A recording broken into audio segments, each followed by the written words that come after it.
Framing is good. Audio levels seem to be okay. I think it looks pretty good, yeah. We are ready to go. Sounds good.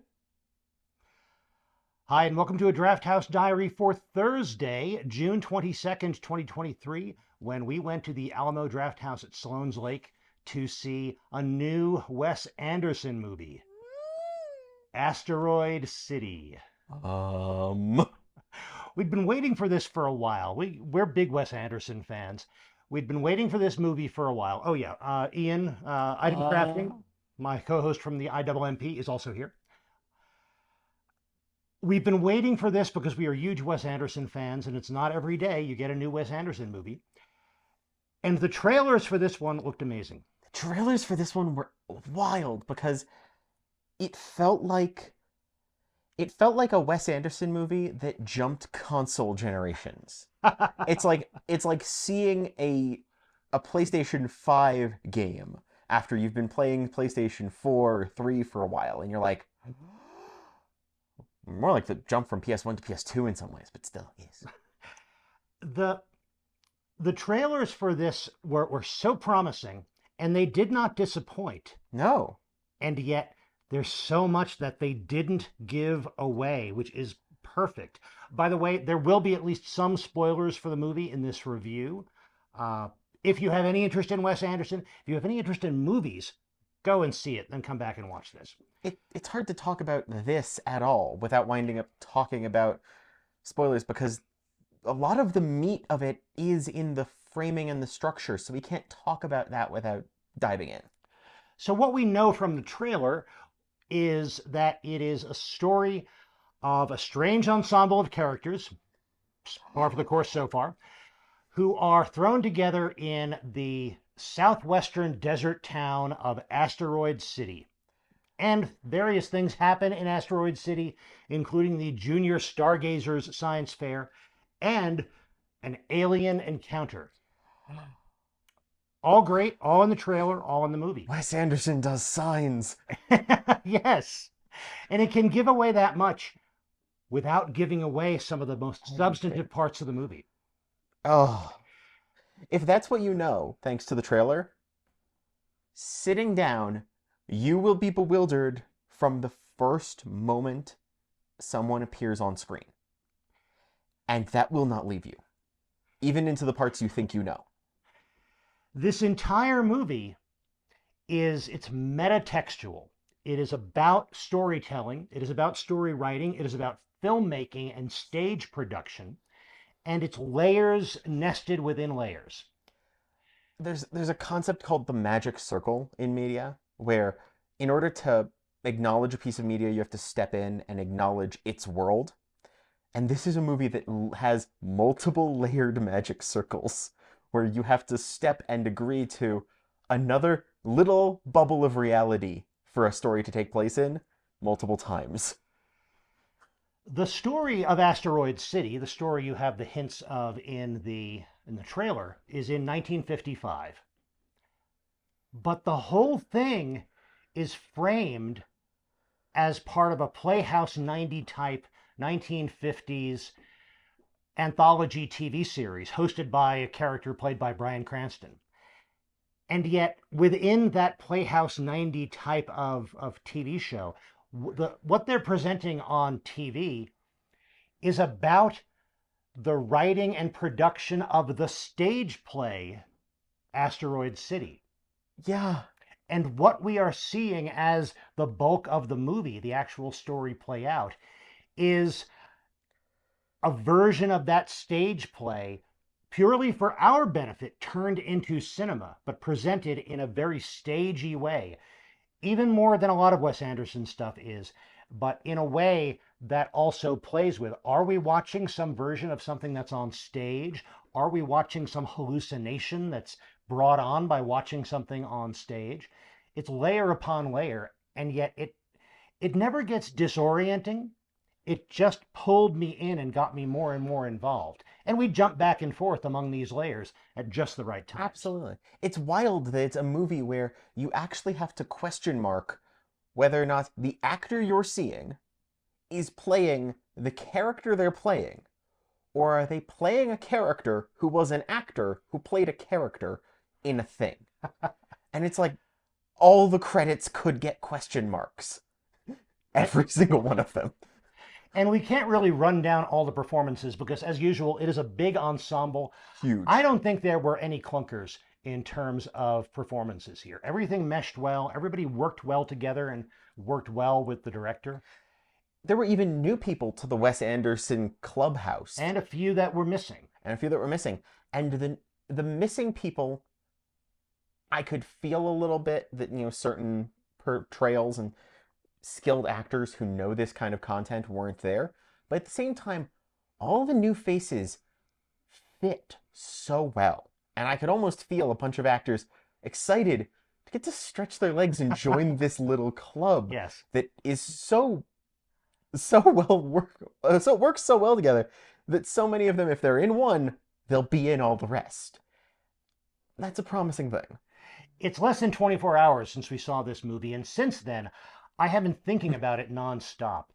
And really what this comes down to, I think, is after 10 movies, I believe this is Anderson's 11th feature film, this is him stepping back and essentially saying, see, this is what I've been doing all this time. This is what crafting and writing and developing and producing and directing and performing a story entails. These are all the little moving parts that go into the magic. And seeing those moving parts come together doesn't diminish that magic at all. And of course, they're presented here in a very stylized way. They're heightened to be more magical. And yet it's still him talking about what his craft is. And that is fascinating. And that is why I'm going to have to watch this several more times. Oh, because absolutely. I know there is substance here that I didn't get on the first viewing. It was just so impressive to see this happen the first time watching it.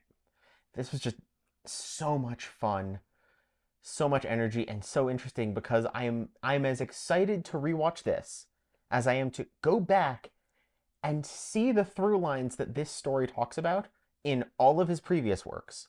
And I'm excited for what's next because this meta lens has shown there's a lot of openings and opportunities still in his style. Right. A lot of people look at the Wes Anderson style and if it doesn't grab you, I've seen a lot of people like, oh hey, you can make anything look like Wes Anderson. It's easy. This and this. Asteroid City proves that don't mistake my coat of paint for my message. Yes. That is huge. The fact that you can mix paints like a Rembrandt doesn't mean you can paint like Rembrandt. Mm-hmm. The fact that you can compose your shots like Wes Anderson and use his color palettes doesn't mean you can make a movie that is a Wes Anderson film. And I don't know, but I expect that this might be something we look back on and see this is the summation of one phase of Anderson's career. Mm-hmm. He's stepping back. He's talking about what he's done.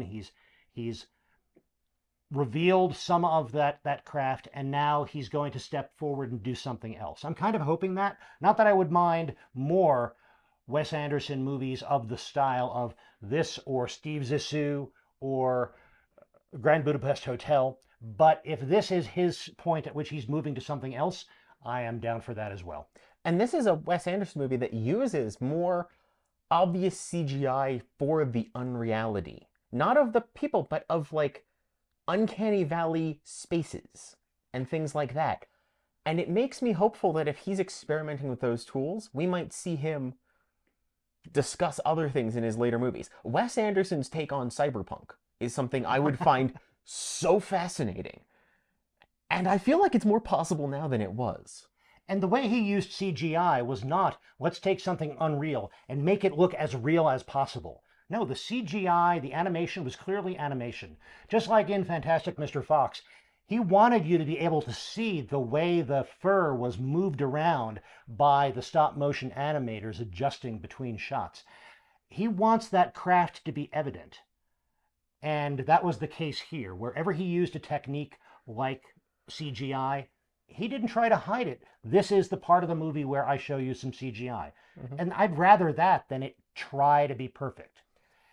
The fact that what we were seeing in Asteroid City was kind of like the stage play that we saw being produced in that TV documentary or that TV recreation, to the point where these flat planes of landscape that we see, and so many of them look like, okay, this is a backdrop. On long wide shots, you can see, okay, there is what looks kind of like a false horizon line. That is where the stage decoration would end and the painted backdrop would begin. Fine. And then we see buses drive in and out of what looks like it would be the painted backdrop. So nothing could be taken for granted. Yeah, and that line blurs. And he also still uses stop motion. Yes. Similar to how on the IMMP we've been recently discussing Ray Harryhausen's work.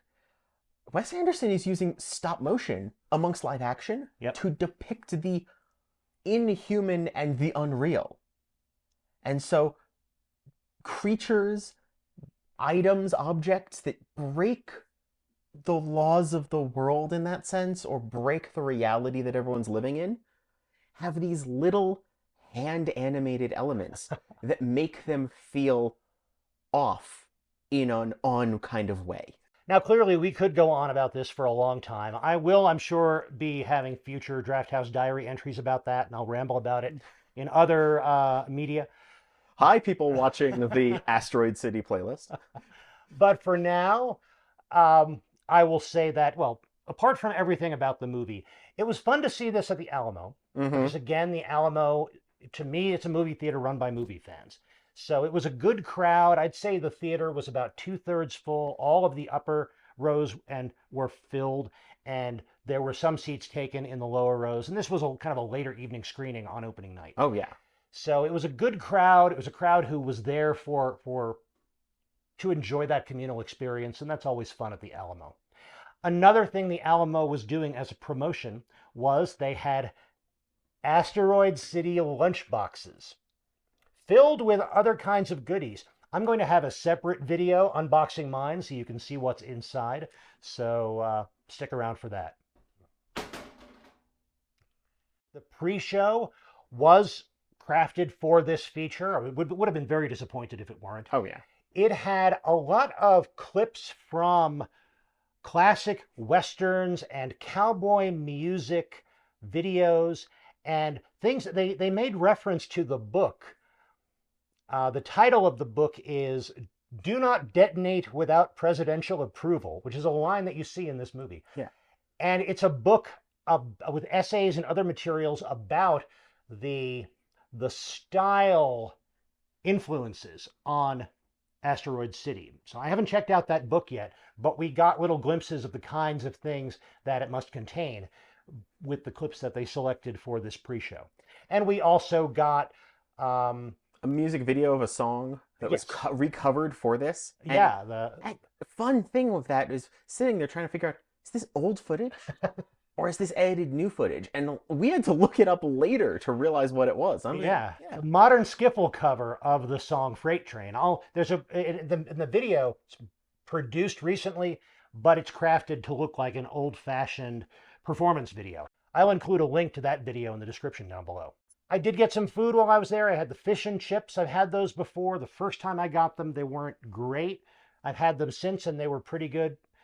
Well, the ones I had at this show would rank in that pretty good range. It's not something that's on the top of my list, but occasionally it's just the right thing, and I enjoyed it. You had a shake, didn't you? I had the Great Big Cookie Shake, which is part of their special menu that has stuck around for a lot longer than a lot of their other special menus. Yeah, that limited time menu has been around since January, and it's now towards the end of June. I keep wondering, are they going to update that? How limited is this time? I will say it's a very great caramel cinnamon shake. The amount of stuff that comes on the top is wild. It comes with a churro, and pulling out the churro, I thought it was this little tiny thing, and then there was that much buried into the shake, and I was bewildered. Now, it was a great dessert to have that, but it was a lot. And I gotta say, cinnamon and caramel are flavors that I find I go mouth blind to way faster. So 2/3 through that shake, I wasn't tasting much of the flavor anymore. Interestingly enough, I also ordered coffee, and pouring my coffee into the shake did a lot for it. And I wonder how much, I know that they've done some things with their adult shakes, but I really would love to see just like coffee chocolate shake thing going on, because really good and really nice for that sort of experience. It's not this thick shake you're trying to suck through. It's easier to drink while watching. And I actually tried that big effin' cookie shake previously. I think I may have neglected to mention it in my review of Polite Society, but I was there with Mrs. Darling Wife. We got that shake. She had all of the things that they put on top of the shake, which include a churro and donut holes and a cookie, and I had the shake, which is the bulk of it. But I bet there's a difference. We had those toppings delivered on the side. I bet there's a difference between the way we had it and the way it's meant to be served, where the churro soaks in the shake for a while and the donut holes soak in that shake. The giant snickerdoodle on top. Snickerdoodles are a fluffy cookie dredged in a lot of cinnamon sugar. Having a fluffy cookie on top, soaking up shake the entire time it's being brought to you, really does change the texture and leaves a lot more cinnamon dust all over the shake when you're going to drink that. But that is another example of what we talked about a few videos previous, which is that you can get things customized at the Alamo. And if you want something on the side, even if it's the cookies and stuff that come with another dessert, just ask. They're very accommodating. And the staff here, given the fact that it was a busy screening for that time of night, there was a kind of a high energy audience, I would say. The servers were terrific, very fast, very efficient, very happy and friendly. They seemed to be jazzed about this movie premiere as well. So that made it an even better night. So all in all, a terrific visit to the Alamo Drafthouse. Excellent time. Well, I hope you enjoyed this. If you did, please click that like button down below. And if you want more Drafthouse Diaries in the future, click that subscribe button. And I'll be back with more. And in the meantime, enjoy your movies. And when you do, stay till the end of the credits. And if you want another video about a movie from a director with a very specific and peculiar take on filmmaking, check out this video on David Lynch's Mulholland Drive.